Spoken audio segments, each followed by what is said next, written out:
1940 টাকার সিলিন্ডার বলে বটে, তবে 2200 টাকার নিচে কোথাও সিলিন্ডার পাওয়া যায় না। ঢাকা শহরে 1-2 ঘন্টা লোডশেডিং থাকে, কিন্তু গ্রামে সেটা 14 ঘন্টা পর্যন্ত গড়ায়। আমাদের অনেককেই বিদ্যুৎ সমস্যায় নাজেহাল হতে হচ্ছে। যে কথাটি স্পষ্টভাবে উচ্চারিত হচ্ছে, এই সমস্যা একদিনের নয়। এই পুঞ্জীভূত সমস্যার দায় কোনোভাবেই বর্তমান নির্বাচিত সরকার কিংবা কারণ নয়, এটি বিগত ফ্যাসিস্ট সরকারের অব্যবস্থাপনার দায় আমাদের সকলকে নিতে হচ্ছে। আমি এখন মাননীয় সংসদ সদস্য রুমিন ফারহানা ব্রাহ্মণবাড়িয়া 2-কে তার সিদ্ধান্ত উপস্থাপনের পক্ষে বক্তব্য রাখার জন্য আহ্বান জানাচ্ছি। সময় 3 মিনিট। মাননীয় স্পিকার, আপনাকে ধন্যবাদ।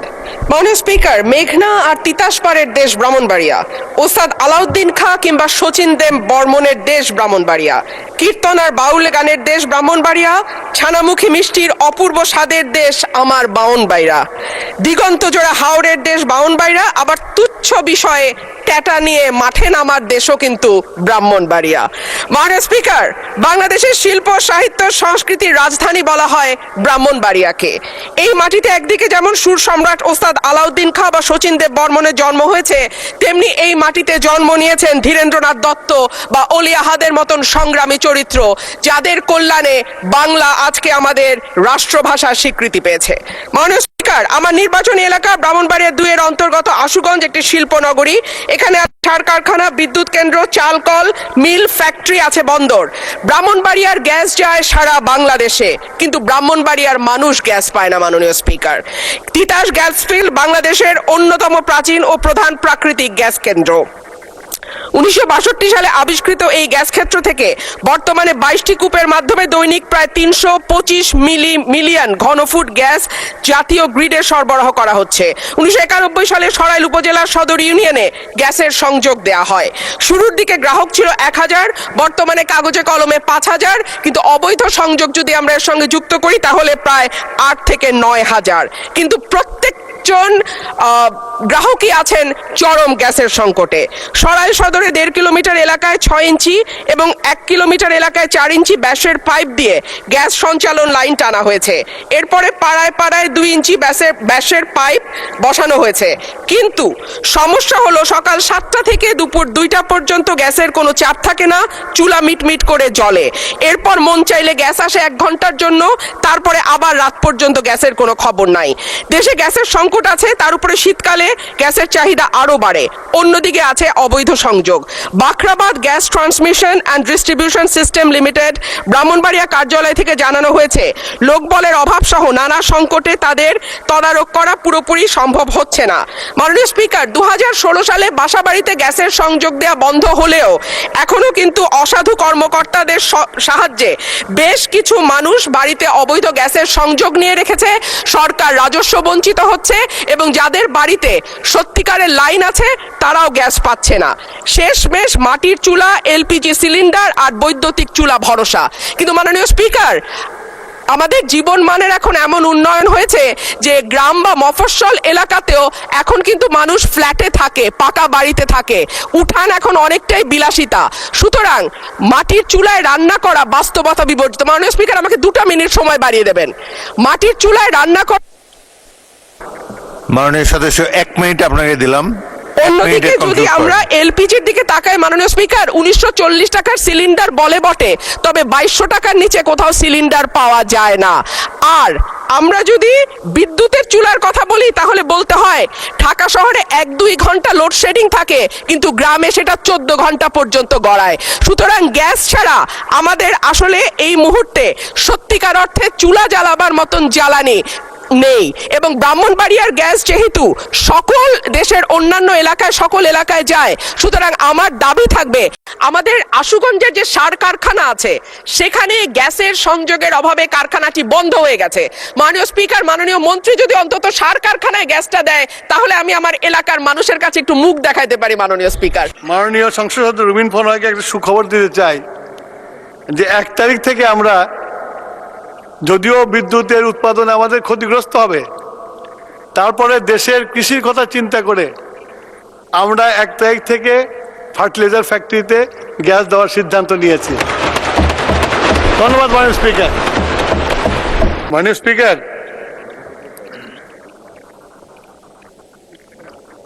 রুমিন ফারহানা মাননীয় সংসদ সদস্য যে প্রস্তাবটি করেছেন, এই প্রস্তাবটির মধ্যে উনি যে বক্তব্য রেখেছেন সেই বক্তব্যের মধ্যেই উত্তরটা রয়ে গেছে।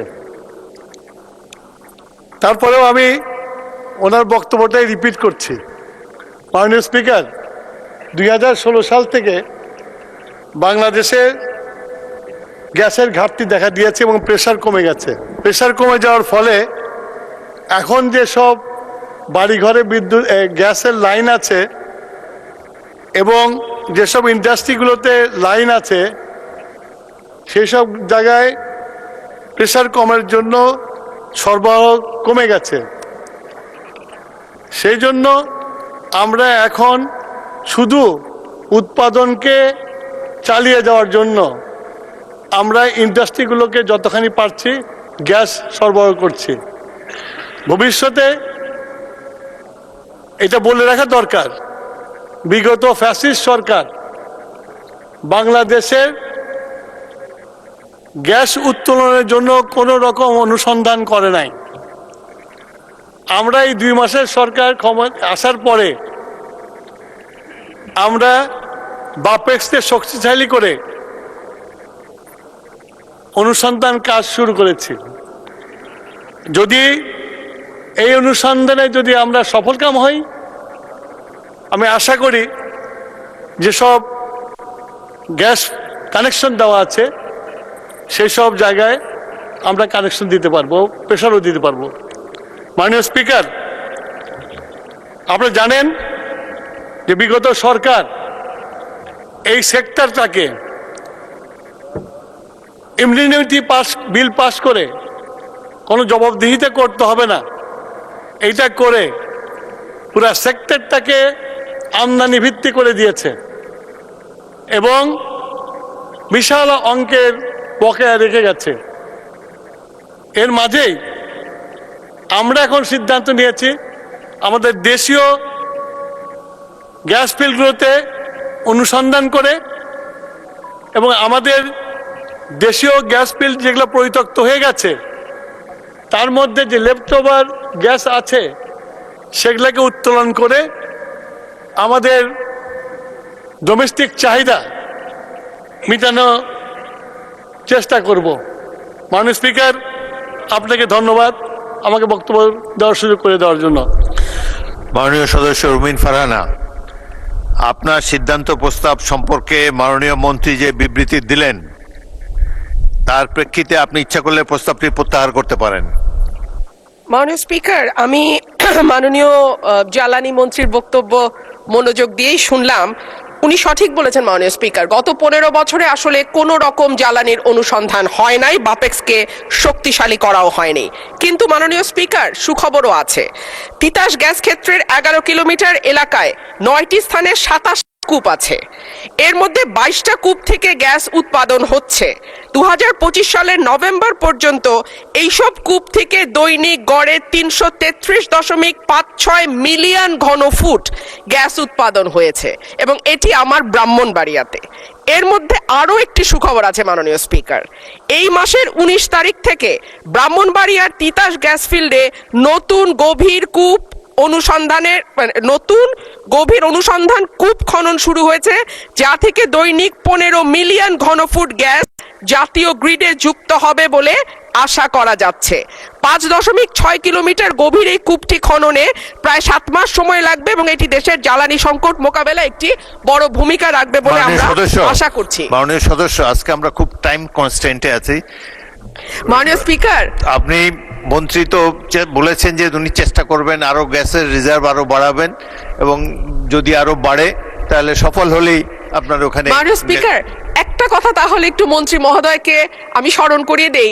আমি একটি প্রশ্নের মাধ্যমে যখন গ্যাসের কথা তুলেছিলাম, আমাদের মাননীয় জ্বালানি মন্ত্রী আমাকে আশ্বস্ত করেছিলেন যে ঠিক আছে, আপাতত যদি হাউস হোল্ডে আমরা নাও দিতে পারি, আমাদের আশুগঞ্জের যে সার কারখানা আছে সেখানে গ্যাসের সংযোগের অভাবে কারখানাটি বন্ধ হয়ে গেছে। মাননীয় স্পিকার, মাননীয় মন্ত্রী যদি অন্তত সার কারখানায় গ্যাসটা দেয় তাহলে আমি আমার এলাকার মানুষের কাছে একটু মুখ দেখাইতে পারি। মাননীয় স্পিকার, ধন্যবাদ। মাননীয় মন্ত্রী, সার কারখানায় দিবেন কিনা? মাননীয় সংসদ সদস্য রুমিন ফারহানাকে একটা সুখবর দিতে চাই যে 1 তারিখ থেকে আমরা যদিও বিদ্যুতের উৎপাদন আমাদের ক্ষতিগ্রস্ত হবে, তারপরে দেশের কৃষির কথা চিন্তা করে আমরা 1 তারিখ থেকে ফার্টিলাইজার ফ্যাক্টরিতে গ্যাস দেওয়ার সিদ্ধান্ত নিয়েছি। ধন্যবাদ মাননীয় স্পিকার। আপনি কি তাহলে প্রত্যাহারের পক্ষে আছেন মাননীয় সদস্য? মাননীয় স্পিকার, এখন আর কি করা, প্রত্যাহারই তাহলে করে নেই। মাননীয় সদস্যবৃন্দ, প্রস্তাব উত্থাপনকারী মাননীয় সদস্য তার প্রস্তাবটি প্রত্যাহারের স্থায়ী ইচ্ছা ব্যক্ত করেছেন। কার্যপ্রণালী বিধির 138 বিধির 1 উপবিধি মতে প্রত্যাহারের ক্ষেত্রে সংসদের অনুমতি প্রয়োজন। আমি এখন প্রত্যাহারের প্রস্তাবটি ভোটে দিচ্ছি। সংসদের সামনে প্রশ্ন হচ্ছে মাননীয় সদস্য রুমিন ফারহানা কর্তৃক উত্থাপিত সিদ্ধান্ত প্রস্তাব নম্বর 1, সংসদের অভিমত এই যে ব্রাহ্মণবাড়িয়া 2 নির্বাচনী এলাকায় ঘরে ঘরে গ্যাস নতুন সংযোগ দেওয়া হোক, এই শীর্ষক প্রস্তাবটি প্রত্যাহার করা হোক। যারা এই প্রস্তাবের পক্ষে আছেন তারা হাঁ বলুন, যারা এই প্রস্তাবের বিপক্ষে আছেন তারা না বলুন। আমার মনে হয় হাঁ জয়যুক্ত হয়েছে, হাঁ জয়যুক্ত হয়েছে, হাঁ জয়যুক্ত হয়েছে। অতএব সিদ্ধান্ত প্রস্তাবটি প্রত্যাহার হলো। আমাদের অনেককেই বিদ্যুৎ সমস্যায় নাজেহাল হতে হচ্ছে। যে কথাটি স্পষ্টভাবে উচ্চারিত হচ্ছে, এই সমস্যা একদিনের নয়। এই পুঞ্জীভূত সমস্যার দায় কোনোভাবেই বর্তমান নির্বাচিত সরকার কিংবা কারণ নয়। এটি বিগত ফ্যাসিস্ট সরকারের অব্যবস্থাপনার দায় আমাদের সকলকে নিতে হচ্ছে। প্রায় 2000 মেগাওয়াট লোডশেডিং আমরা দেখতে পাচ্ছি কিংবা কষ্ট স্বীকার করছি। এটি ইনশাল্লাহ আগামী 7 দিনের মধ্যে কমে যাবে। বাংলাদেশের ইতিহাসে যে ঘটনাটি কখনো ঘটেনি তেমন একটি নজির আজকের সংসদ নেতা তথা মাননীয় প্রধানমন্ত্রী রাখতে চলেছেন।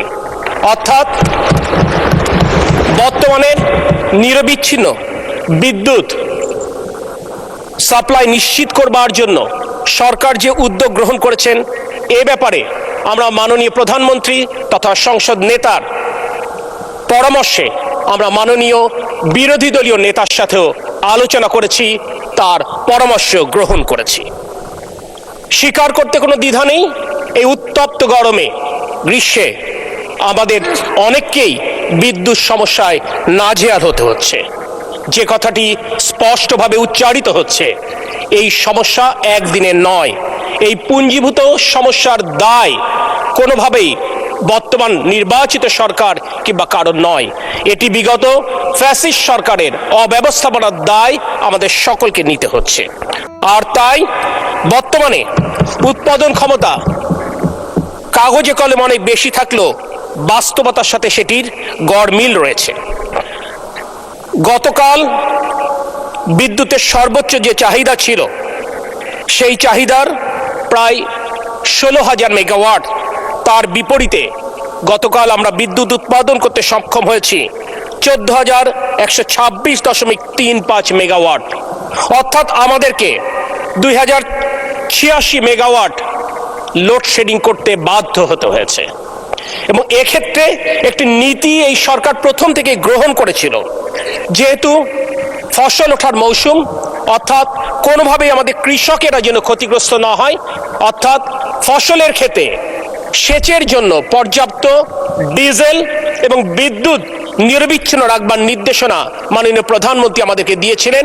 আমরা সেটি নিশ্চিত করবার জন্য আমরা চেষ্টা করে যাচ্ছি।